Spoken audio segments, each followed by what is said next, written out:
Part 1 में हमने इनबर्गरिंग क्या होता है उसके बेसिक्स को समझा और जो कंप्लीट प्रोसेस है अप अंटिल रजिस्ट्रेशन उसके बारे में जाना। अगर आपने वो वीडियो नहीं देखा है तो रुक जाइए और मेरा सजेशन यही रहेगा कि पहले जो लिंक यहाँ डिस्प्ले हो रहा है उस पर क्लिक करके पार्ट 1 को देखिए और उसी के बाद इस वीडियो पे आइए, क्योंकि इस वीडियो में हम डीप डाइव करेंगे हर एक एग्जाम के बारे में इंडिविजुअली और एग्जाम में जाने के लिए आपको किन किन चीज़ों का ध्यान रखना है। तो आइए चालू करते हैं part 2 of the 3 part series the road to Dutch citizenship. एक बार आपने एग्जाम के लिए रजिस्टर कर दिया तो उसके बाद आपको एक ईमेल आ जाएगी कंफर्मेशन की, जिसमें आपका सेंटर जो आपने सिलेक्ट किया है प्लस जो आपने स्लॉट सिलेक्ट किया है अपने एग्जाम का वो मेंशन होगा एंड उसमें ये भी लिखा होगा कि आपको क्या क्या लेके जाना है एग्जाम सेंटर पे और कितने टाइम पहले जाना है। Also, you will receive a physical letter at home from Duo Agency. Exam का जो रूम है या हॉल है उसमें सिर्फ आप अपना एक आईडी और वाटर बॉटल लेके जा सकते हैं। उसके अलावा आपको सब कुछ बाहर जो लॉकर्स हैं वहां रखना होता है। फॉर एग्जाम्पल आपने कोई जैकेट पहनी है या कैप पहनी है या कोई सनग्लासेस पहने हैं, सब कुछ आपको रख के जाना होता है। तो बेटर है अगर आपको वो जरूरत नहीं है तो घर पे ही छोड़ के जाएं और एक पानी की बोतल और एक आईडी कार्ड लेके जाएं अलॉन्ग विद द ईमेल और द फिजिकल लेटर जो आपको मिलेगा जब आप एग्जाम रजिस्टर कर देंगे।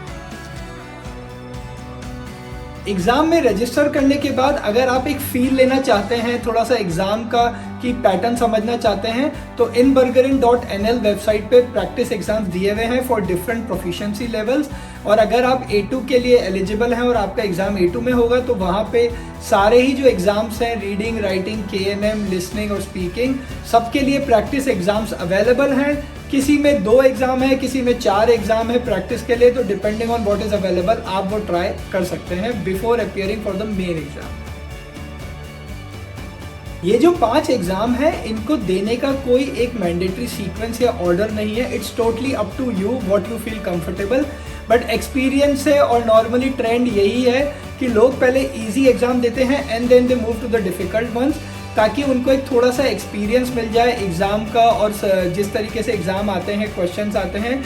And also the easy ones gives you the confidence, आप उसमें एक बार पास हो गए to appear for the hard ones. तो जो सबसे इजी है वो रीडिंग है और लिसनिंग है, सॉर्ट ऑफ वो सेम कैटेगरी में आ जाते हैं। उसके बाद आता है आपका writing and KNM and speaking. अब कुछ लोगों के लिए स्पीकिंग ज़्यादा डिफिकल्ट हो सकता है एंड कुछ लोगों के लिए KNM, एंड आपको दोनों ओपिनियन मिल जाएंगे। जैसे फॉर एग्जांपल मुझे KNM उतना डिफिकल्ट नहीं लगा compare to speaking. I thought that speaking is the most difficult exam, लेकिन कई लोग ये भी हो सकता है कि वो उनके लिए राइटिंग सबसे डिफिकल्ट हो और स्पीकिंग और KNM आसान हो। बट मोटा मोटी रीडिंग और listening are the easy ones, writing somewhere in the middle, and KNM and speaking are the hard ones. Reading is one of the easiest exams, at least मेरे experience से, और काफ़ी सारे लोग आई थिंक इससे सहमत होंगे। As per the practice exams इसमें 25 क्वेश्चंस आते हैं और आपको टोटल 65 मिनट्स का टाइम मिलता है, यानी कि 1 घंटा 5 मिनट। और इसका पैटर्न कुछ इस तरह होता है कि आप कंप्यूटर पे जब लॉग इन करेंगे वहाँ पे डुओ के सेंटर में, तो आपको एक क्वेश्चन पूछा जाएगा और उसके 4 ऑप्शन होंगे और आप उनको सिलेक्ट कर सकते हैं। और इसमें ज़्यादा सिनारियो बेस्ड क्वेश्चंस भी आते हैं, जैसे फॉर एग्जांपल एक स्पोर्ट्स का सिनारियो हो गया और उससे रिलेटेड 2-3 क्वेश्चंस हो गए, या फिर कोई एजुकेशन रिलेटेड सिनारियो हो गया और उससे 3-4 रिलेटेड क्वेश्चन हो गया, या शॉपिंग हो गया। So they can pick any topic और उस पर वो 3-4 सवाल कर सकते हैं। Listening I think is more interesting than reading. इसमें एक तो आपको 25 क्वेश्चंस आते हैं, बट जो टाइम है वो 45 मिनट्स का मिलता है। तो यानी कि अगर आपकी स्पीड अच्छी नहीं हुई तो थोड़ा सा टाइम क्रंच हो सकता है।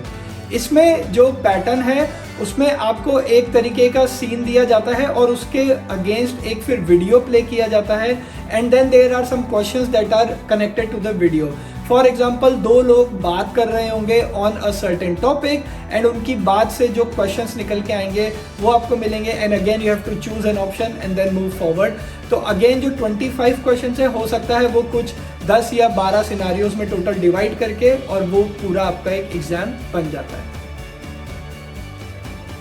राइटिंग एक बहुत ही यूनिक एग्ज़ाम है, क्योंकि जो बाकी के चारों एग्ज़ाम है वो ऑनलाइन होंगे कंप्यूटर पे, बट राइटिंग जो है ना एकदम आपको स्कूल डेज़ की या कॉलेज डेज़ की याद दिला देगा, क्योंकि ये बिल्कुल पेन और पेपर पे एकदम स्टैंडर्ड तरीके से होता है। आपको जाना फिजिकली ही पड़ेगा डुओ के सेंटर पे, और जो रूम है वहाँ पे आपको एक पेन और पेपर दिया जाएगा। उस पेपर में एक क्वेश्चन होगा और उसके नीचे प्रॉपर स्पेस होगी to write down your answer, और उसके अलावा लास्ट में आपके पास फ्री स्पेस भी रहती है टू फ्रेम योर आंसर्स। इसमें टोटल 4 क्वेश्चंस आते हैं, जिसमें फॉर एग्जांपल एक ऐसा हो सकता है कि you have to write an email to a friend asking him or her to let's say collect something for you, एक ऐसा हो सकता है। या फिर आप कहीं कोर्स के लिए अप्लाई कर रहे हैं तो उसके लिए आपको एक फॉर्म भरना है, तो एक फॉर्म का पैटर्न हो सकता है। या आपका फॉर एग्जांपल कोई सामान चोरी हो गया है तो आपको पुलिस को एक रिपोर्ट लिखनी है। सो बेसिकली ऐसे ही सिनारियो बेस्ड क्वेश्चंस रहते हैं। टोटल 4 क्वेश्चंस रहते हैं राइटिंग एग्जाम। KNM या फिर knowledge of the Dutch society, इस एग्जाम में 40 क्वेश्चंस आते हैं और आपको 45 मिनट्स का टाइम मिलता है। ये जो एग्ज़ाम है ये बहुत ज़्यादा रेलेवेंट है ऑन सेवरल टॉपिक्स और डे टू डे लाइफ जो आप यहाँ नेदरलैंड्स में जीते हैं। तो एग्ज़ाम में जो है सिनारियोज आएंगे, जैसे मैटरनिटी का हो गया या एजुकेशन का हो गया या फिर स्पोर्ट्स का हो गया, पॉलिटिक्स का हो गया। उन टॉपिक्स पे वीडियोस दिखाए जाएंगे and then you will have to answer. A lot of people से कि KNM जो है वो सबसे डिफिकल्ट एग्जाम है out of all the 5 exams, but in my opinion I did not found it that difficult. अब इसका एक कारण ये हो सकता है कि मैं इस एग्जाम के लिए अपेयर किया गया जब मैं ऑलरेडी 7 ईयर्स यहाँ पे रह चुका था। तो अ लॉट ऑफ द टॉपिक्स जो कि इस एग्जाम में आते हैं वो मैं गो थ्रू कर चुका था रियल लाइफ में। फॉर एग्जाम्पल अमिता की प्रेगनेंसी, तो जो पूरा यहाँ पे मैटरनिटी केयर है उसके थ्रू, देन अथर्व का चाइल्ड केयर या डे केयर।